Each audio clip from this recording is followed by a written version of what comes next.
इस वीडियो में हम पढ़ेंगे जैव विविधता का संरक्षण। जैव विविधता में संरक्षण का तात्पर्य होता है कि हमारी पृथ्वी पर पाई जाने वाली, समस्त विश्व में पाई जाने वाली, हमारे भारत देश पर पाई जाने वाली या में पाई जाने वाली समस्त ऐसे प्लांट और एनिमल्स जो अभी इंडेंजर्ड है या एक्सटिंक्ट होने या विलुप्त होने की कगार पर है, उन सब को हमको संरक्षित कैसे करेंगे, हम क्यों करेंगे, इसके बारे में हम अध्ययन करेंगे। जैव विविधता का संरक्षण, कंजर्वेशन ऑफ बायोडाइवर्सिटी।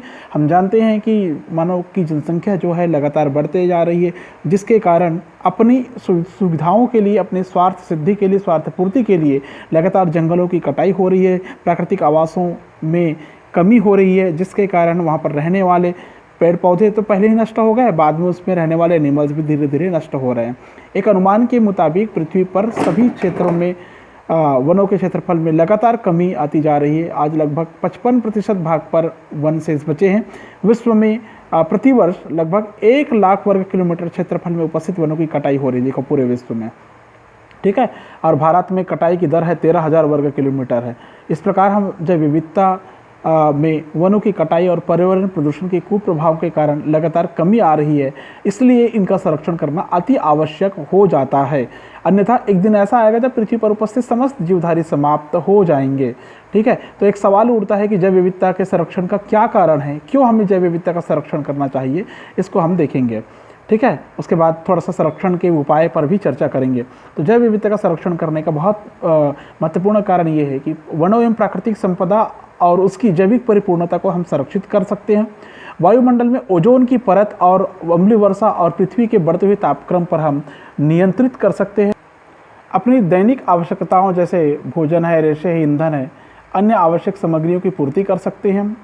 मनुष्य के अस्तित्व की रक्षा हेतु, जो कि प्रजाति विविधता में कमी के कुप्रभावों से आशंकित है, नई हर्बल औषधियों, पोषण संबंधी आवश्यकताओं, सप्लीमेंट्री फूड प्राप्त करने हेतु, पर्यावरण संतुलन को बनाए रखने के लिए जैव विविधता का संरक्षण अत्यंत आवश्यक है, ठीक है। अब बात आता है कि हम methods of conservation of biodiversity कैसे करें, जैव विविधता के संरक्षण के क्या उपाय करें, ठीक है। तो जैव विविधता के अत्यंत महत्व को देखते हुए, उपयोगी महत्व को देखते हुए इसका संरक्षण करना अति आवश्यक हो जाता है, ठीक है।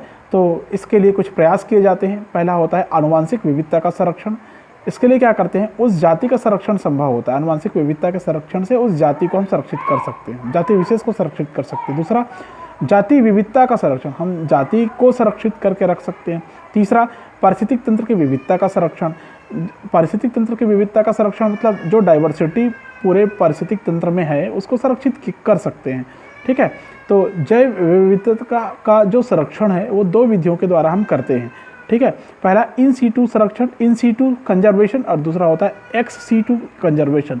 इन सीटू का मतलब होता है इस प्रकार के संरक्षण में जैव विविधता से संबंधित जो प्लांट और एनिमल्स होते हैं उनको उनके मूल आवासों में ही संरक्षित करके रखा जाता है, संरक्षण दिया जाता है, ठीक है। भारत सरकार के द्वारा 1952 में Indian board for wild life की स्थापना की गई, जिसके द्वारा वन्यजीव और वन्यजीवन या जैव विविधता के संरक्षण ये उपाय किए गए हैं। क्या क्या उपाय? राष्ट्रीय उद्यानों की स्थापना की जानी चाहिए, अभ्यारण्यों की सहायता से आप उनको संरक्षित कर सकते हैं, ऐसा उन्होंने बताया। जूलॉजिकल पार्क की सहायता से आप उनको संरक्षित कर सकते हैं, ऐसा बताया था। जून 1992 में हमारे देश में लगभग 73 राष्ट्रीय उद्यान और 41 अभ्यारण्य या सेंचुरीज स्थापित थे। भारत सरकार ने जीव जंतुओं को उनके स्वयं के पारिस्थितिक तंत्र में प्रतिबंध विकास हेतु 7 बायोस्फीयर रिजर्व की स्थापना की, ठीक है। किसने? भारत सरकार ने। हमारे देश में कितने हैं राष्ट्रीय उद्यान? 73 और 1992 तक ना, और अभी 41 अभ्यारण्य 1992 तक। अभी बढ़ चुका है, ये मैं आप पर छोड़ता हूँ, इसको ढूंढ के बताइएगा मुझे या पढ़िएगा, तैयार करिएगा अभी कितने हैं वर्तमान में, ठीक है। ये बहुत बहुत महत्वपूर्ण क्वेश्चन है। एक्स-C2 संरक्षण। एक्स-C2 में क्या होता है, जिन जातियों को हमको संरक्षित करना है, चाहे पेड़ पौधे हो चाहे जंतु हो, उनके मूल आवासों से दूर ले जाकर संरक्षित किया जाता है, मतलब अलग जगह बसाकर उनको संरक्षित किया जाता है, ठीक है ना। इसके ये उद्देश्य क्या है, कैसे करेंगे? इसके लिए वनस्पतिक उद्यान का निर्माण करेंगे, वानिकी अनुसंधान संस्थान में उसका उसको रोपेंगे, उसको प्रत्यारोपित करेंगे। कृषि अनुसंधान केंद्र और अन्य संरक्षण संस्थानों के द्वारा एक्सिटू संरक्षण करेंगे।